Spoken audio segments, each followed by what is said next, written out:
Olá, amigos. Estamos iniciando mais um programa Esclarecimentos Oportunos. Conosco, Milton Felipelli. Tudo bem, Milton? Tudo bem, estamos prontos aqui para o nosso programa de hoje.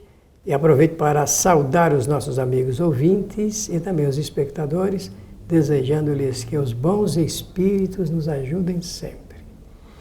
O meu amigo Milton Felipelli, nós temos recebido muitas perguntas, solicitações de esclarecimento e hoje vamos aqui no nosso programa.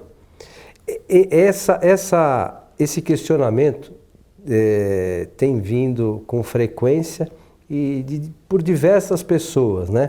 Embora nós tenhamos já respondido alguns por e-mail, porque nem sempre dá tempo de a gente juntar tudo aqui para os nossos programas, mas hoje surgiu a oportunidade de abordarmos esse tema, que é o seguinte: a cremação do corpo depois da morte traz algum sofrimento para o espírito? Interessante. É um questionamento que no passado não se tinha muito, porque aqui no Brasil, sobretudo, não se fazia muita cremação, né? Agora, com essa questão da cremação, né, sendo feita com mais frequência, as pessoas passaram a se perguntar, né, se esse tipo de procedimento causa algum transtorno para o espírito. Uma pergunta muito boa, muito boa. Então, como, digamos, dentro do corpo doutrinário do Espiritismo não é abordado propriamente a matéria, então eu devo começar por dizer o seguinte. Por volta de 1966, aqui na cidade de São Paulo, nós recebemos uma solicitação. Quando digo nós, quer dizer, a USE, União das Sociedades Espíritas do Estado de São Paulo, e nessa época eu estava atuante no movimento de unificação. Nós recebemos uma solicitação para a composição de uma comissão, fazemos parte de uma comissão junto à Prefeitura Municipal, porque o prefeito era o engenheiro Brigadeiro Faria Lima, e porque havia um projeto e havia sido introduzido um projeto junto à Prefeitura no sentido de ser decretada essa possibilidade da cremação de corpos. Então, para evitar aqueles desentendimentos, sobretudo religiosos, porque cada religião tem uma visão a respeito desse assunto, a respeito da morte, do sepultamento, você já conhece bem isso. E na ocasião, então, foi feita a indicação do nome do professor Herculano Pires para compor essa comissão da prefeitura, junto com os outros membros, para também levar o conhecimento do Espiritismo a respeito. Eu acompanhei isso bem de perto, né? Tenho em casa, inclusive, o decreto original da época e estou mostrando que desde essa data, então, como você disse, não havia ainda um procedimento usual, mas agora está havendo. Do ponto de vista histórico, nós devemos dizer assim, da humanidade, dentro da sua história, o homem primitivo, quando morria, o corpo era deixado no local da sua morte, em cima da terra. Morreu, fica ali e pronto. Com o passar do tempo, isso já muda de cuidados, porque o homem descobriu, percebeu, como efeito, que fazia um grande mal deixar o corpo onde ele morria. Deteriorando, né? Então deu-se um procedimento sanitário para o sepultamento. Se enterrava e, com o passar mais do tempo, aí vem essa adoção dos ritos religiosos, os mais antigos, de ter, além desse sepultamento, ter também a ideia de um ritual que pudesse servir para dar um conforto espiritual. E há um outro momento histórico em que, além do sepultamento, junto do corpo se colocava os objetos mais íntimos da pessoa, e assim por diante. Então, vai se mudando com o passar do tempo, na medida em que a civilização começa a ter um conhecimento maior a respeito desse assunto chamado morte. Então, as sociedades mais civilizadas, elas dão uma outra conotação e dão como alternativas o sepultamento com o rito religioso, de acordo com a vontade dos familiares, e também a possibilidade alternativa do corpo ser cremado, incinerado. E para isso se constroem, então, esses fornos especiais.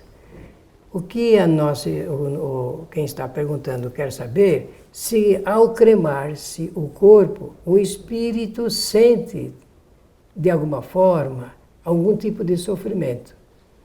Então, para responder isso, vou lembrar o que o professor Herculano Pires disse na ocasião em que participou dessa comissão. Ele elaborou por escrito, chegou até o nosso prefeito na época, de que o espírito precisaria, no mínimo, ter 72 horas de prazo para ele recobrar a sua nova situação. Ele dizia que provavelmente se traria um certo prejuízo para o espírito se antes disso fosse feita a cremação. Então, nós deduzimos na época o seguinte: número 1, o espiritismo não é contra a cremação. Número 2, só que se tem que tomar cuidado para que de tempo para que o espírito possa se desligar totalmente e fluidicamente do corpo físico e retomar a sua situação em estado de erraticidade. Então, mas se nós formos analisar, uma vez o homem, né, o encarnado, é constituído do corpo físico, perispírito e espírito. Isso mesmo. Uma vez o corpo morto, corpo físico, esse corpo físico, através do perispírito, ele transmite as sensações por espírito, certo? Certíssimo. Muito bem. Uma vez esse corpo morto, as sensações terminam. Depende se o espírito estiver observando o fato, ele pode ainda estar. Mas aí não seria uma dor física propriamente. Não existe mais dor física. Porque o corpo está desligado, o espírito está desligado. Existe a dor da situação do espírito achar que está sendo... No quadro da imaginação. Da imaginação dele, porque o fluido não pega fogo, não vai sentir qualquer sensação, muito menos o espírito propriamente dito. Então, disso poderia gerar, nesse sentido, uma certa dor, vamos aqui colocar entre aspas, por espírito, mas essa dor não é física. Não. A partir do desligamento do espírito com a matéria, não existe mais dor física. Só, vou usar uma expressão meio inadequada, uma certa dor moral pela imaginação do espírito que está se ressentindo ainda da observação dos fatos. Se ele lembrar-se ou estiver vendo. Eu, nessa minha vida espírita, tenho uma experiência de conversar com espíritos, ainda sentindo, por exemplo, espíritos cuja cabeça foi decepada, e ele ainda sentir-se, imagina, o perispírito não perde a cabeça, né? E o espírito ainda está com aquela imaginação cravada naquele momento. E outros também, no momento do assassinato e coisas que valem.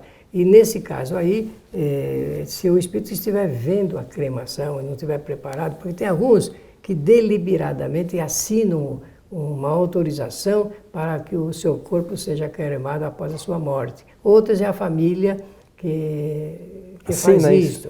Mas se o espírito estiver vendo, ele estiver preparado, com certeza aquilo que você falou é verdadeiro. Ele vai sentindo na imaginação ainda um certo tipo de sofrimento, que não é mais físico, mas é um sofrimento que incomoda e desconforta o espírito. Mas nós podemos dizer que este tipo de sofrimento, de alguma forma, pode ser um aprendizado para o espírito? E é passageiro. Que é momentâneo, porque ele não tem dor física, a partir do momento que aquilo cessa, a impressão desaparece. Não sei se é só por isso, eu não tenho esse conhecimento, mas o que eu sei é que, como todos nós recebemos sempre a presença de um espírito amigo, protetor, com certeza ele vai receber a presença de algum espírito amigo que vai falar sobre essa situação dele, nova, e que a vida dele não terminou e que ele pode continuar. Por vezes também, Milton, nós já abordamos aqui em outros programas sobre o período de perturbação. Por vezes essa perturbação pode durar algum tempo. Horas ou semanas ou anos. Pois é, mas imagine o seguinte, o espírito desencarna, ele vai para cremação, ele vai ser cremado, o corpo físico. Aí o espírito está nessa perturbação. Então ele nem vai se aperceber desse momento da cremação propriamente dito. E a hora que ele despertar, ele vai estar lá em algum local que o seu pensamento se ligue, né? E, enfim, não vai ter por que sofrer pela cremação em si. Porque ele não vai presenciar, né? Essa é uma situação. É uma hipótese. É uma situação, mas pode ter outras. Então, realmente não dá para a gente estabelecer uma regra e né? nem padrão.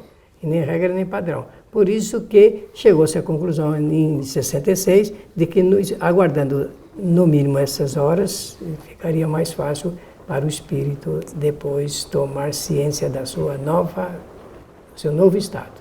Interessante, né? É bom que as pessoas têm muita dúvida, têm muita preocupação no sentido de que o seu ente que já passou às vezes por uma enfermidade durante muito tempo numa cama e tal, chegue lá no momento depois da cremação, na hora de ser cremado, que sofra, né?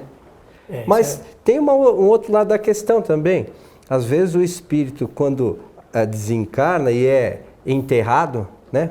Como a gente vê, também passa por essas circunstâncias, porque às vezes ele está muito ligado ainda à matéria e fica ali preso muitas vezes nas proximidades do corpo, né? Muito certíssimo isso. Existem casos de depoimentos de espíritos que revelam que passaram por esse momento doloroso.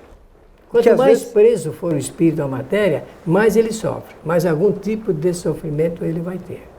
Quanto mais preso.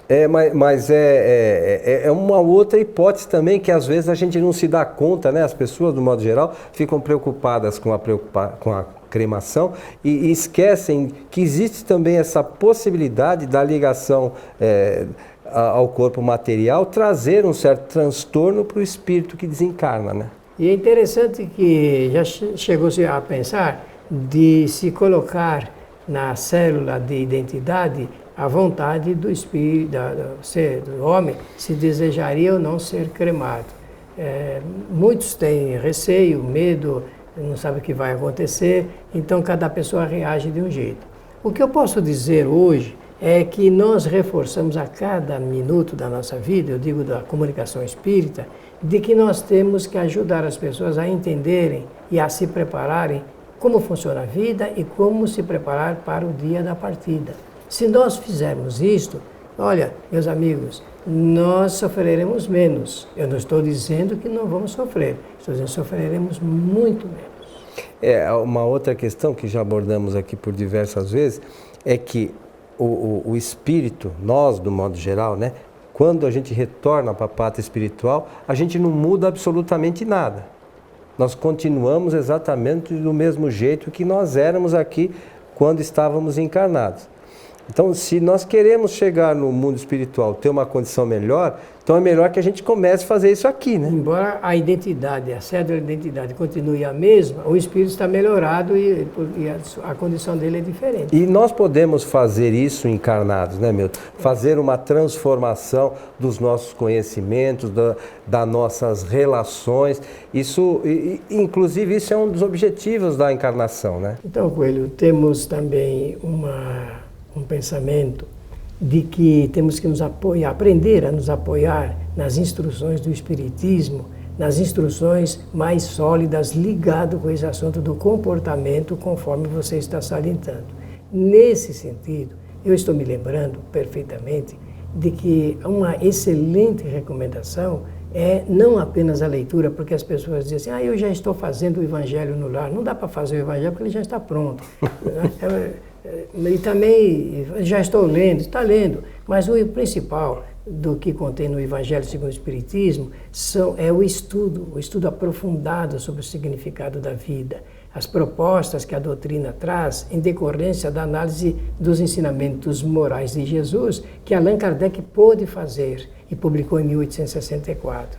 Então, esse assunto ligado com a cremação, comportamento, sofrimento do espírito e como nos preparar aqui em vida ainda para as coisas que vão acontecer, eu recomendaria levarmos o mais sério possível essa leitura, esse estudo, essa exemplificação do que o próprio livro apresenta, porque é ali que nós vamos configurar que Jesus não estava brincando quando demonstrou a sua alta capacidade espiritual para gerir os assuntos ligados com as coisas espirituais aqui no planeta que nem o nosso.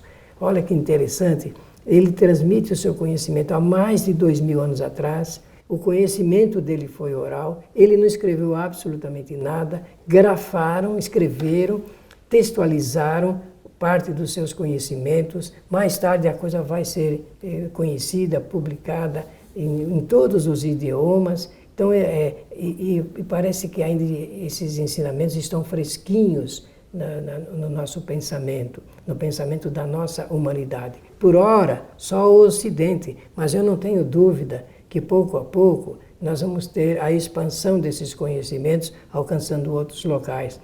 Jesus falou sobre a vida, não a morte.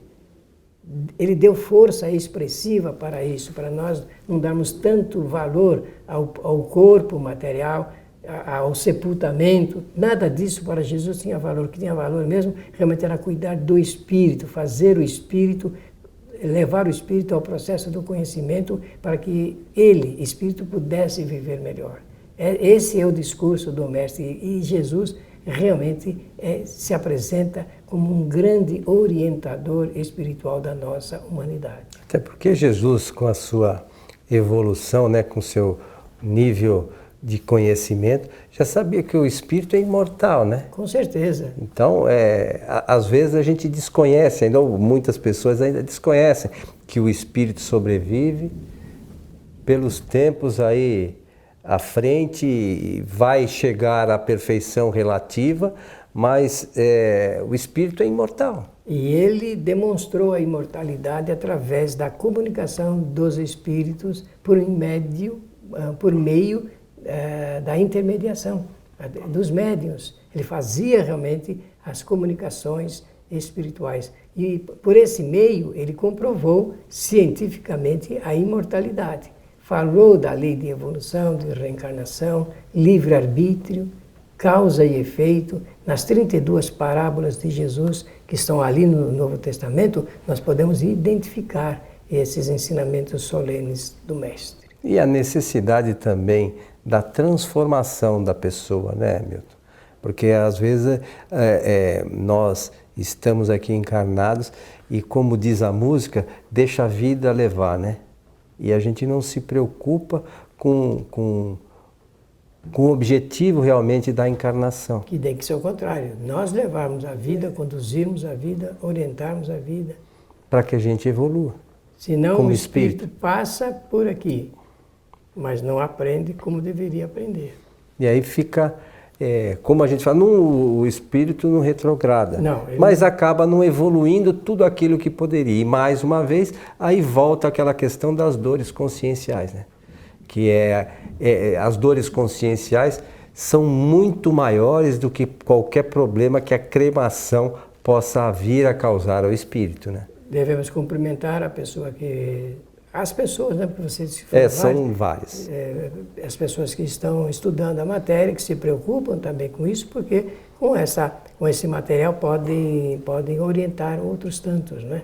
É muito importante isso, que levem a informação adiante, né, Milton? Exatamente. Estamos chegando ao final de mais um programa Esclarecimentos Oportunos, meu amigo. Hoje falando da cremação e do sofrimento dos espíritos.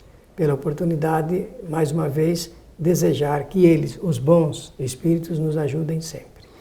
Mais uma vez lembramos também que a nossa casa, a Sociedade Espírita Francisco de Assis, transmite ao vivo as nossas palestras realizadas às sextas-feiras. Temos palestras também às quartas, mas das sextas-feiras nós transmitimos ao vivo pelo nosso site tvfraternidade.com.br. Para você que gosta de buscar os esclarecimentos da doutrina espírita, fica o nosso convite. E a vocês que estiveram ligadinhos aí conosco, o nosso abraço e até o nosso próximo encontro.